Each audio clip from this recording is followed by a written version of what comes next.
Hey guys, welcome back to the channel and to another American Neopilot video. Today I'm making my way over to London Heathrow Airport to try out Virgin Atlantic on board their 787-9 Dreamliner in Economy Delight.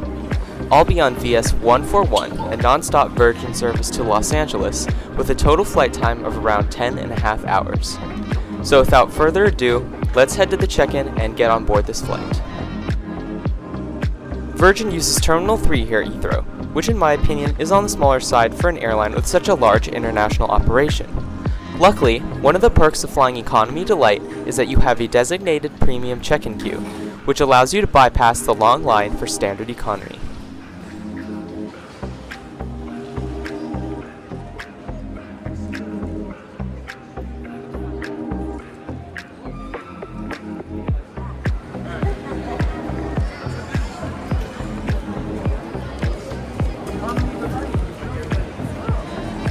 Virgin Atlantic's check-in is done in person at the counter instead of a kiosk like most other US carriers. Having check-in at the counter makes the experience feel more premium and offers passengers the opportunity to inquire about any questions or concerns they have for their flight.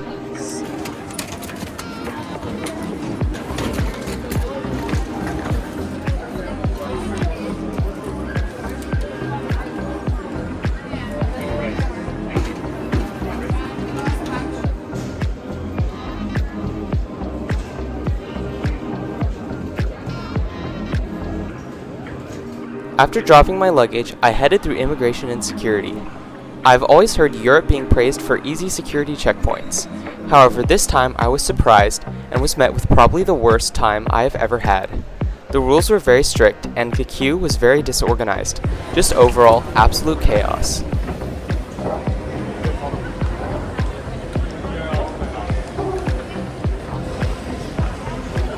Post-security, there were many options for duty-free shopping. However, my wallet was already light enough from buying Gemini jets at Aviation Direct Heathrow, so I walked right through to the gate area. If you're enjoying the video so far, please consider leaving a like and subscribing to the channel, as it's the best way to support me in making more content like this. If you've traveled through Heathrow before, you may be familiar with the unusual way they work the gates. Gate numbers are not given out until the flight is ready to board due to the high capacity of the airport. After waiting for around an hour, I began to make my way to Gate 19 to board my 787 to Los Angeles.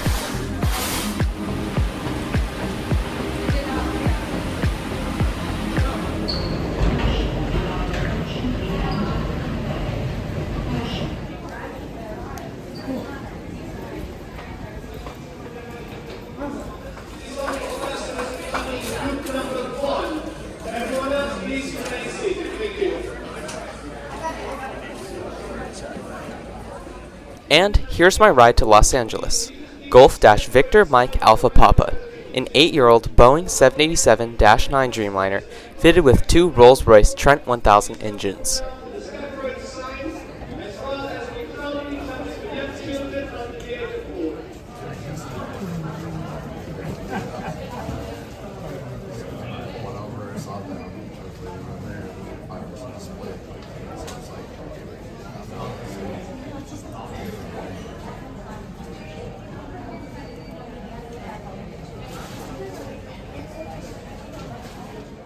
Boarding the Virgin Atlantic 787 is done in 7 groups, with groups 1 through 3 being special assistants and upper class/premium passengers, group 4 being economy delight, and 5 through 7 standard economy. Economy delight does get you priority boarding over other economy passengers, which allows you first dibs on any overhead bin space. Thank you. Straight on board. Hello there.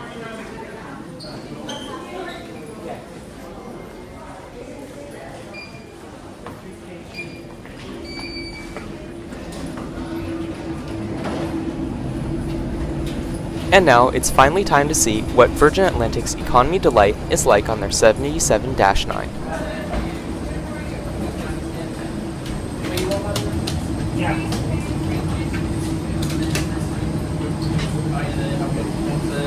Hello. Thank you. So straight on this side on the right, sir. Thank you.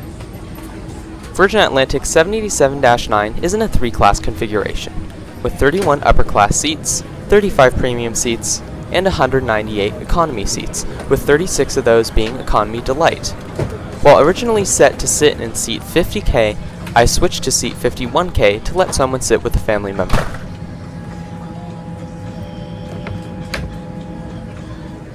Economy Delight seats are set up in rows of 3 on opposite sides of the aircraft, with rows of Standard Economy in the middle. Economy Delight seats feature 34 inches of pitch instead of the normal 31 and have slightly longer recline.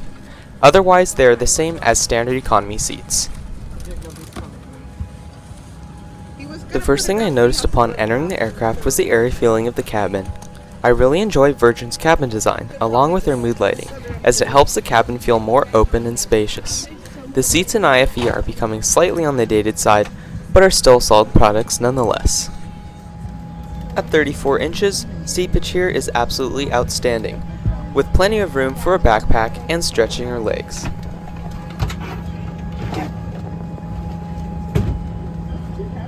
Fitted on each seat are adjustable headrests, which, while oddly shaped, are surprisingly comfortable. The extra recline in Economy Delight was much better than I expected, making it easy to get comfortable during the flight.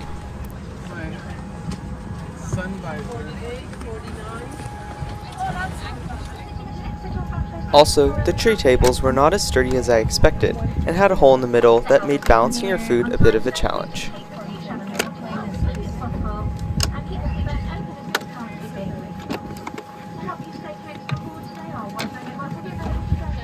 Seats also featured a USB and headphone port, but no universal power outlet. You won't be charging your laptop or even more than one device at a time, which is slightly disappointing given the duration of the flight. One cool thing about the 787 is the large sweep angle and curvature of the wings. This design helps reduce shockwave buildup along the wing, allowing the 787 to cruise significantly faster than any other aircraft. However, upon admiring the amazing aerodynamic wing of the 787, I noticed that there were some spots missing paint and patches from previous years, a telltale sign of a great design built with poor quality standards. For our flight to Los Angeles. Well, we're already up here and we'll be departing the stand just a few minutes ahead of schedule. Flight time 10 hours and 10 minutes. We will fly all the way to Los Angeles and a nice thing for our arrival. With the longer flight take 2 seconds officers, we have Georgia and safety in the cabin. Also, suppose they'll go check some of the safety aspects of the aircraft, so your safety is please pay attention just for a few minutes. We want to show you through the rifle torch again before we start that descent. In the meantime, make yourselves comfortable. We want to wait against viewers. And before I knew it, the cabin was secured and we began to push back and start our engines.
After passing 10,000 feet, the cab crew wasted no time in starting the in-flight services. To start, they served a small snack of BBQ crackers and a drink of choice.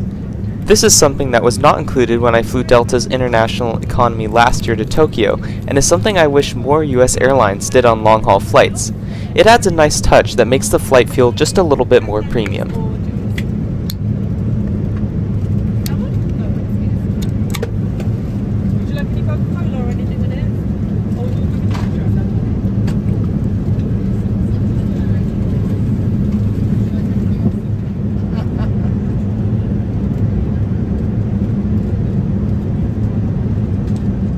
The snack service was then followed by the main meal service and a second round of drinks. Again, a leg up over most US airlines who only offer one per service. For the main meal, passengers were offered the choice between barbecue chicken and a vegetarian macaroni. I went for the barbecue chicken, which was quite tasty. All meals were served with a quinoa salad, bread roll and butter, crackers and cheese, and a chocolate pudding dessert. Vegan and special meals, of course, were available for pre-order up to 24 hours prior to departure.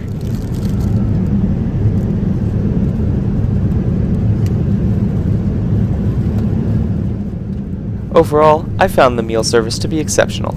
Passengers were served reasonable portion sizes, presentation for economy was spot on, and the meal was composed of many quality elements. Definitely superior to the meal I had on board Delta that was only 2 components.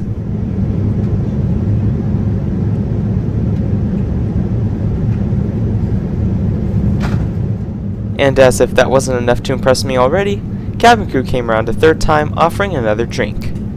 This time, I opted for some tea. What this tells me is that Virgin knows how to make economy feel good, to fill in all the gaps you normally feel flying economy with little details.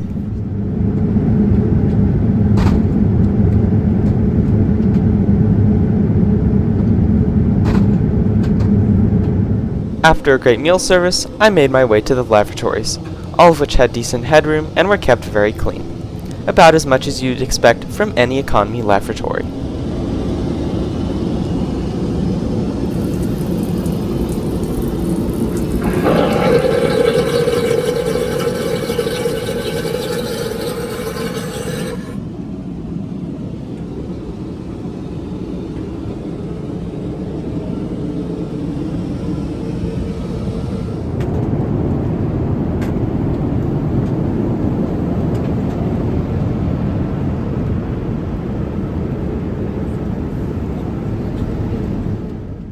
Upon returning to my seat, I decided to explore Virgin's entertainment system. Despite being on the slightly older side, Virgin's IFE is very responsive and offers an extensive selection of movies, TV shows, and music. There's also games and of course a sky map, which allows you to track your flight progress and access a visualization of the cockpit primary flight display.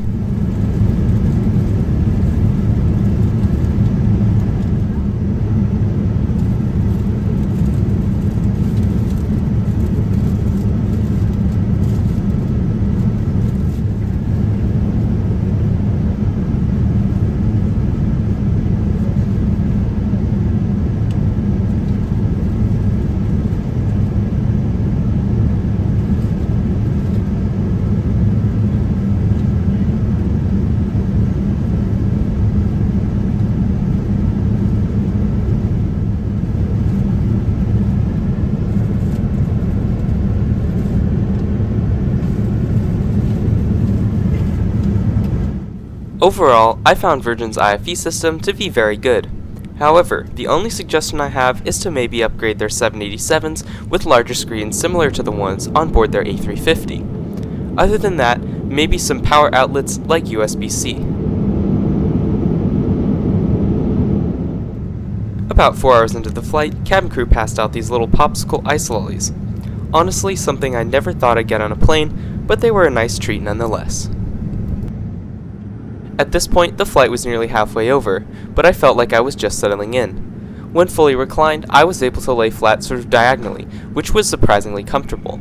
I presume most would be able to get some decent rest in this position, but I can't sleep on planes in general, so none for me.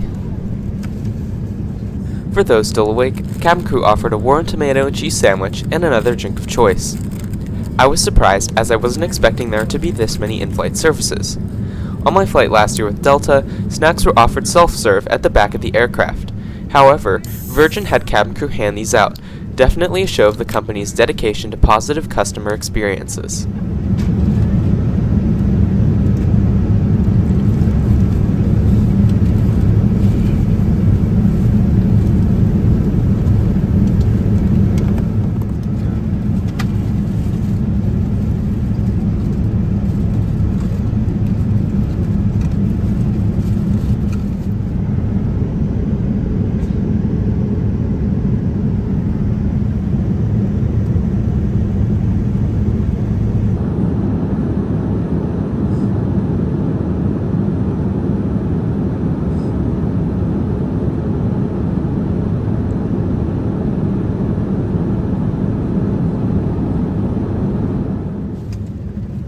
about 2 hours left in the flight, cabin crew began the final meal service. Passengers received Virgin's classic mile-high tea box, which included mini sandwiches, a scone with jam and cream, a chocolate truffle, and of course a cup of black tea. While some might criticize the lack of a proper hot meal here, I quite enjoyed the tea box. All of the packaging was done very nicely and everything was quite tasty.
And it's a pleasure to be flying across to Los Angeles this afternoon. We are currently at our final cruise altitude of 40,000 feet, shortly starting our descent into LA in around 100 miles time. Just passing Las Vegas off the right hand side of the aircraft before starting our descent. Expected to get you on the ground a schedule around 40 minutes ahead of schedule at 4 o'clock local time. For those of you on single watches, the time is just approaching 20 past 3 local time in Los Angeles at the moment. Weather-wise, it's another beautiful day, 23 degrees, 72 degrees Fahrenheit, clear skies, just a light breeze coming from the westerly direction. So on behalf of the captain and all of the on-board crew today, I would like to thank you very much for choosing to fly with us on this Virgin Atlantic service. We do wish you a very pleasant stay in the Los Angeles area, a safe onward journey, and hope to see you again on board in the very near future. That's all for us at the front, so thank you very much, and a very cheers after future.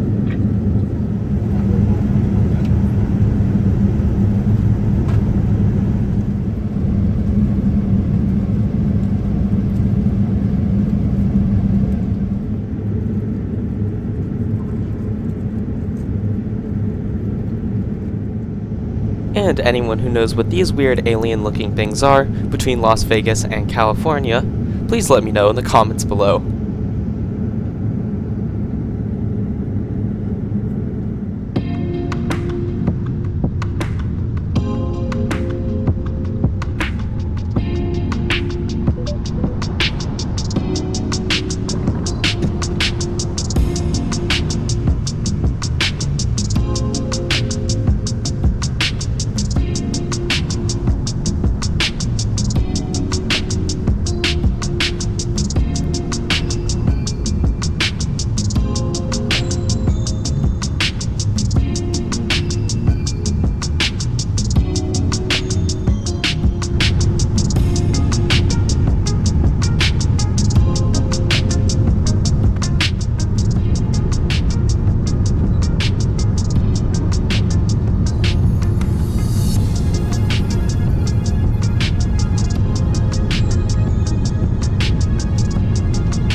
After a smackdown on runway 24 right at LAX, we made a quick taxi to the gate. Overall, I quite enjoyed my flight with Virgin Atlantic. Very comfortable seats, great food, lovely cabin crew, no real complaints from me. Stay tuned for my final review at the end of the video.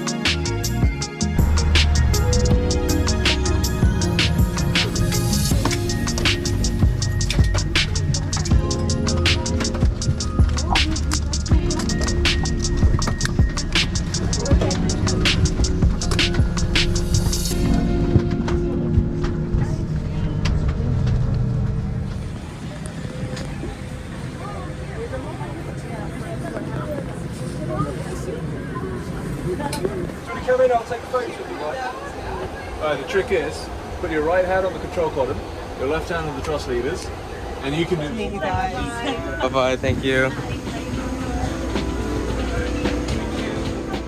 My final review for today's flight is broken down into 5 categories, which are on the screen now. I felt that the check-in process was quick and smooth, and boarding was well organized. The seat was very comfortable, especially with its excellent recline and legroom. The cabin was clean and featured modern amenities like mood lighting and responsive IFE.